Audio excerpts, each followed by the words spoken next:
سورہ صاد آیت نمبر 29۔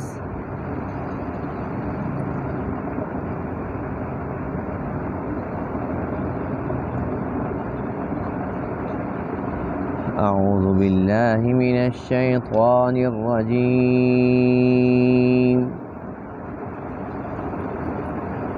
بسم اللہ الرحمن الرحیم۔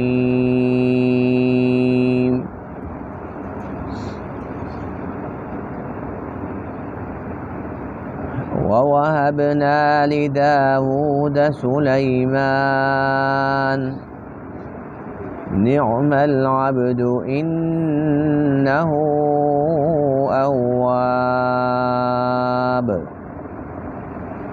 إِذْ عُرِضَ عَلَيْهِ بِالْعَشِيِّ الصَّافِنَاتُ الْجِيَادُ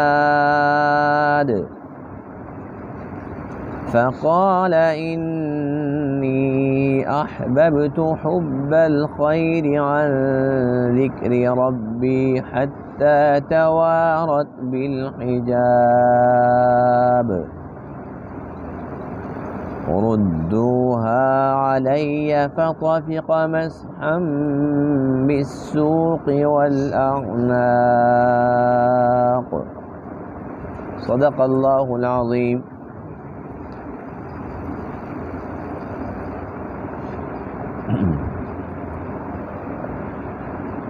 گزشتہ درس میں حضرت داؤد علیہ نبینا علیہ السلام کا تذکرہ تھا۔ اللہ تعالیٰ نے اپنے پیارے محبوب علیہ السلام کی تسلی کے لیے داؤد علیہ السلام کے حالات آپ کے سامنے رکھے کہ کیسے ان کے اوپر مصیبتیں، کیسی پریشانیاں، کیسی تکلیفیں آئی، اور بالآخر پھر کیا ہوئے؟ نبی ہوئے، بادشاہ ہوئے۔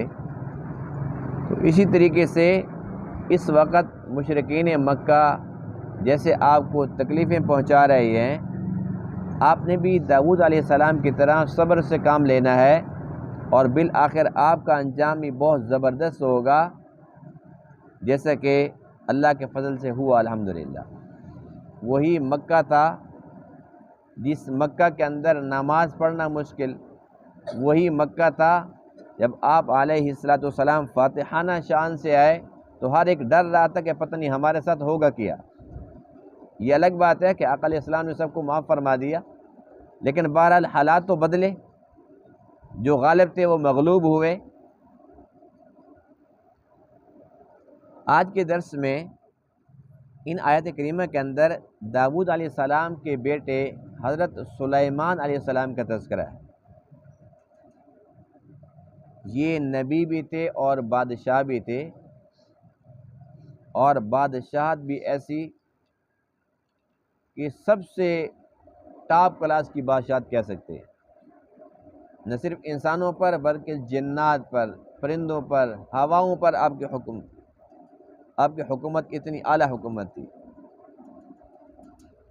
جس طریقے سے ہم نے پڑھا تھا کہ داؤد علیہ السلام سے چھوٹی سی لغزش ہوئی تھی، اللہ کی طرف سے تنبیہ آئی۔ جہاں پر پیار زیادہ ہوتا ہے وہاں چھوٹی بات بھی تو بڑی لگتی ہے۔ حضرت سلیمان علیہ السلام سے بھی اسی طریقے سے ایک چھوٹی سی لغزش ہوئی، جس کا تذکرہ آج کے درس میں ہے۔ وہ لغزش کیا تھی؟ کیونکہ آپ بادشاہ تھے، اور وہ بھی پوری دنیا کے بادشاہ۔ اس وقت جنگ کے لیے جو اہم ترین چیز تھی وہ تھے گھوڑے۔ تو بہت اعلیٰ قسم کے گھوڑے آپ کے پاس تھے اور ہزاروں کی تعداد میں تھے۔ آپ گھوڑوں کی بہت زیادہ جو اعلیٰ قسم کے گھوڑے تھے دیکھ بھال خود کیا کرتے تھے۔ تو آپ نے کیا کیا کہ ایک مرتبہ گھوڑوں کی دیکھ بھال کے اندر آپ مصروف تھے کہ سورج غروب ہو گیا، جو عصر کی نماز تھی اس کا وقت چلا گیا۔ اچھا، یہ 5 نمازیں بھی اسی امت کو ملی ہیں۔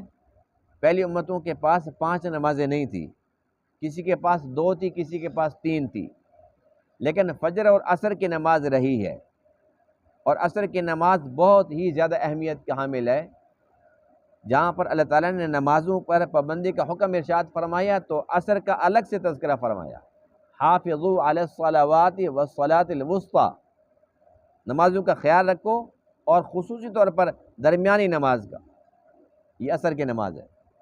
ایک حدیث پاک میں ہے کہ جس کی عصر کی نماز ضائع ہو گئی، ایسا ہے گویا کہ اس کا سب کچھ لٹ گیا، یعنی اتنی زیادہ اہم نماز ہے۔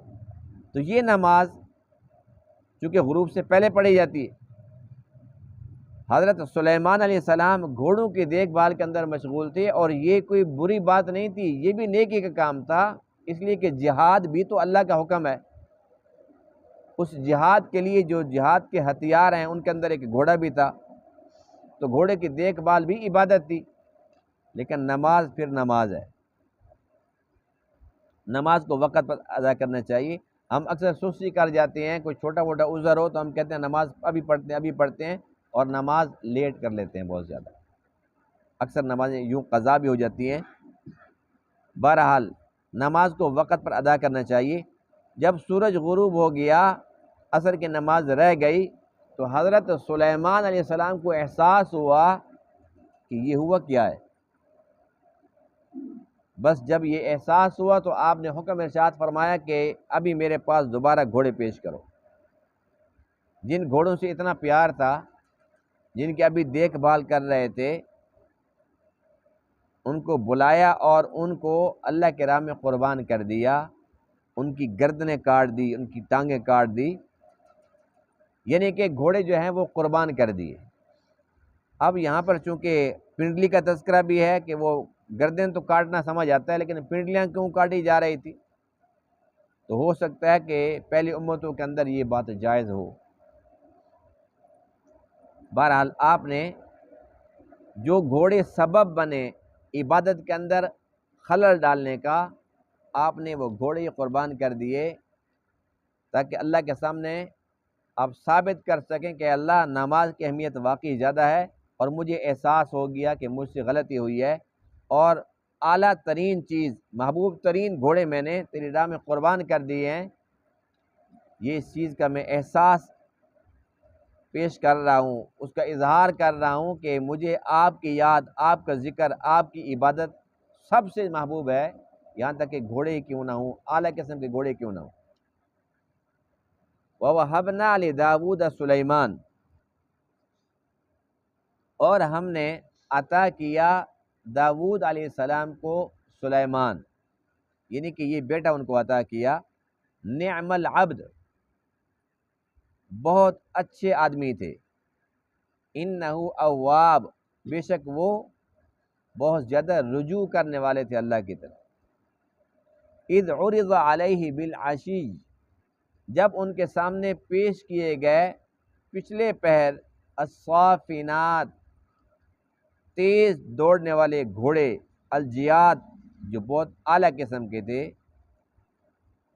فقالا، تو آپ نے فرمایا، انی احببت حب الخیر عن ذکر ربی، کہ بے شک میں نے ترجیح دی مال کی محبت کو اپنے رب کے ذکر سے، حتی توارت بالحجاب، یہاں تک کہ سورج غروب ہو گیا، وہ چھپ گیا، بالحجاب، حجاب میں، یعنی غروب ہو گیا۔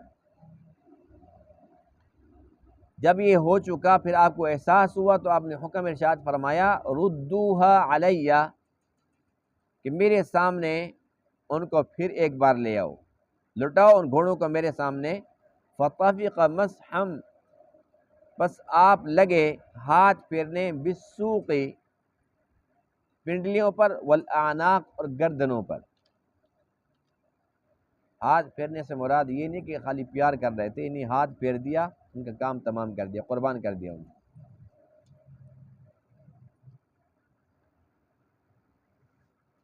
حضرت سلیمان علیہ السلام یہ حضرت داؤد علیہ السلام کے بیٹے ہیں، اور جیسے آپ کے والد محترم داؤد علیہ السلام نبی بھی تھے اور بادشاہ بھی تھے، اسی طریقے سے جو بیٹے ہیں سلیمان علیہ السلام، یہ بھی نبی بھی تھے اور بادشاہ بھی تھے۔ اچھا، آج کے درس کے اندر تو لفظ ہے وَوَهَبْنَا، کہ ہم نے عطا کیا داؤد کو سلیمان، ایک اور مقام پر ہے وہ ورث سلیمان و داود، کہ سلیمان داود کے وارث بنے۔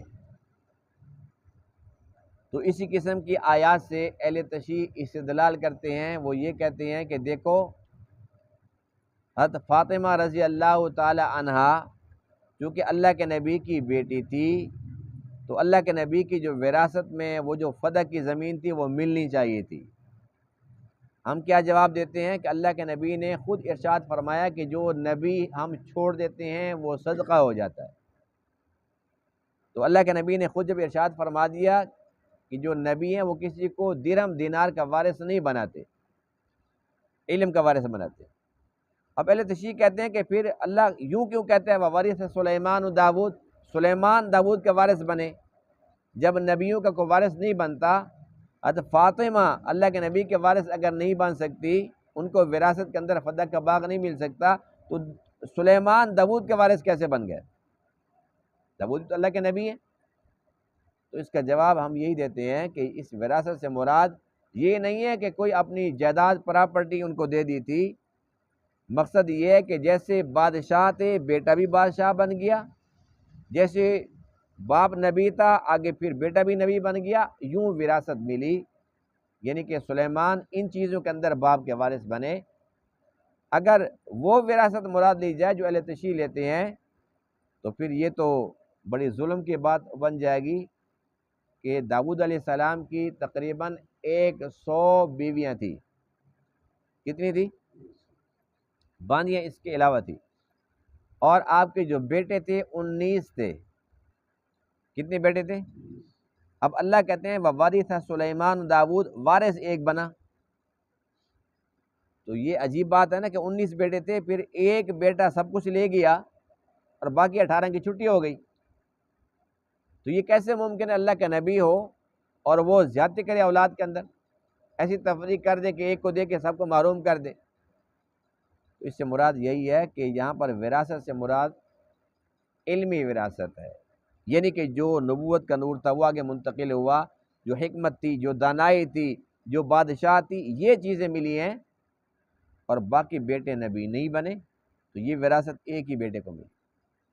حضرت سلیمان علیہ السلام اتنے زیادہ ذہین تھے کہ جب داؤد علیہ السلام لوگوں کے درمیان فیصلے فرماتے تھے، یہ بچے تھے اور اس وقت بھی باپ کے سامنے آ جاتے تھے اور بڑے مشکل فیصلے کر دیتے۔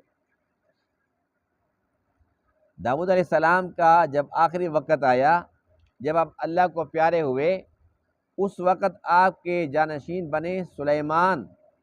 جب آپ نے بادشاہ سنبھالی، عمر کتنی ہے؟ 13 سال۔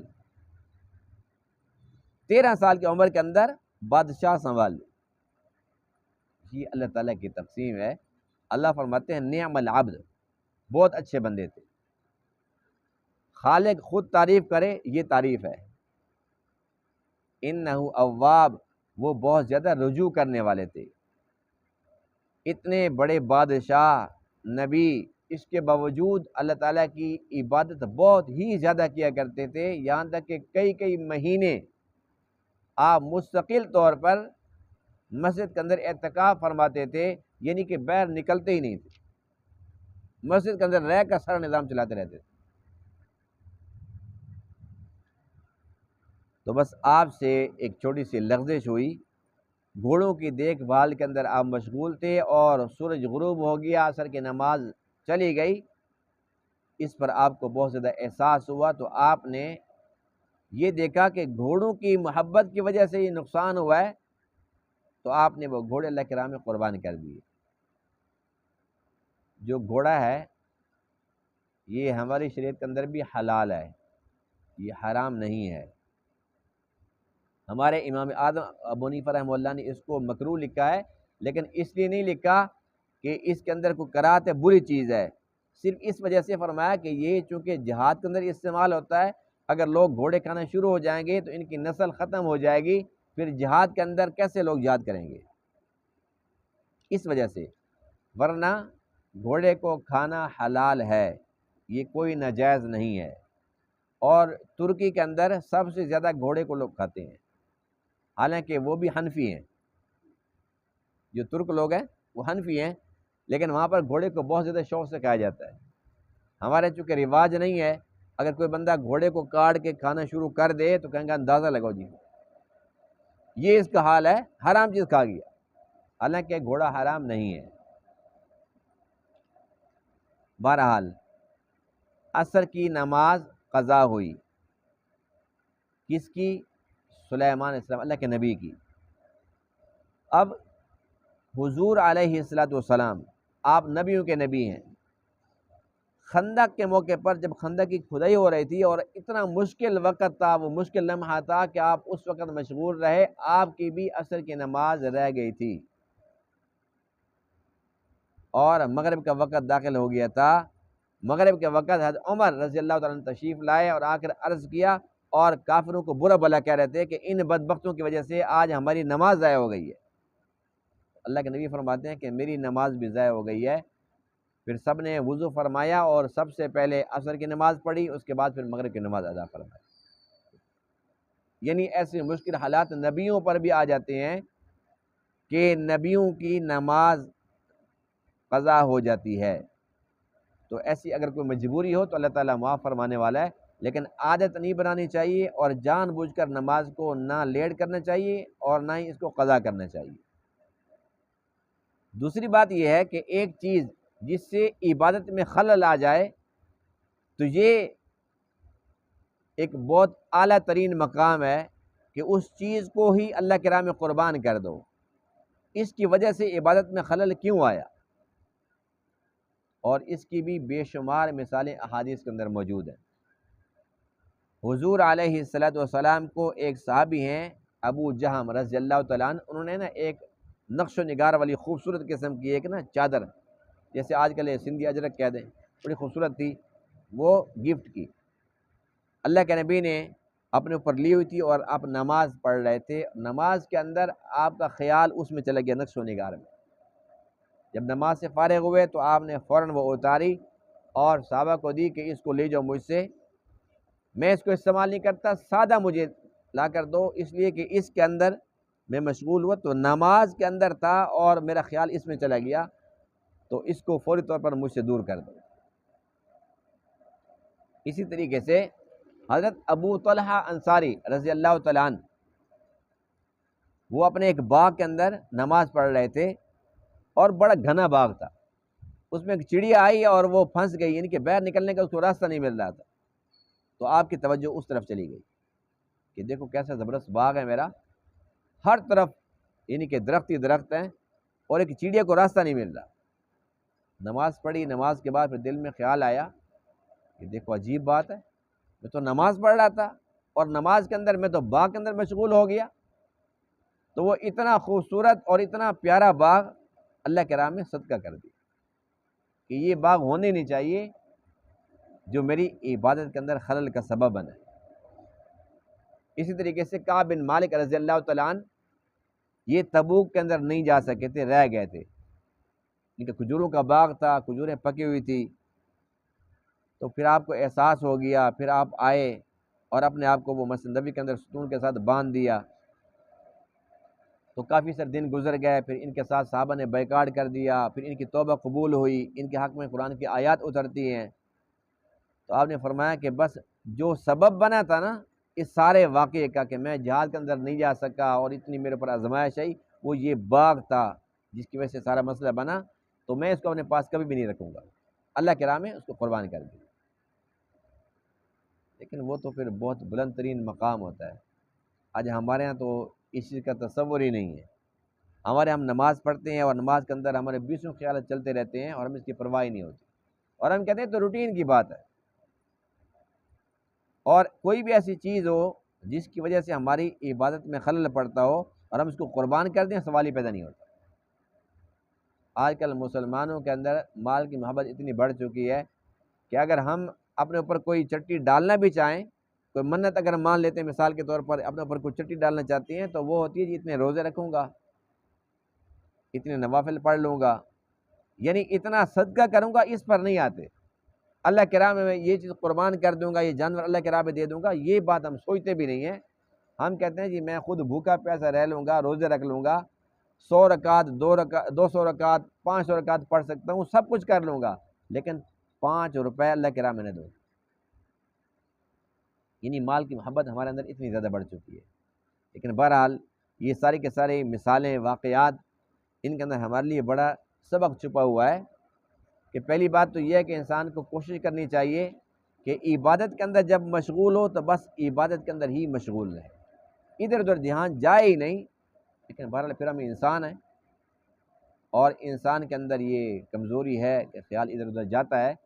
لیکن اگر کبھی ایسا ہو جائے تو اپنے نفس کو سبق پڑھانے کے لیے جس چیز کا خیال گیا، بے شک وہ چیز ہم نہیں دے سکتے۔ میں مثال عرض کر رہا ہوں کہ ایک ہمیں نماز کے اندر دکان کا خیال آ جاتا ہے، یہ تو نہیں ہو سکتا کہ ہم ساری کا دکان ہی ختم کر دیں، اللہ کے راہ میں دے دیں، چلو یہ تو بہت بڑا مشکل کام ہے۔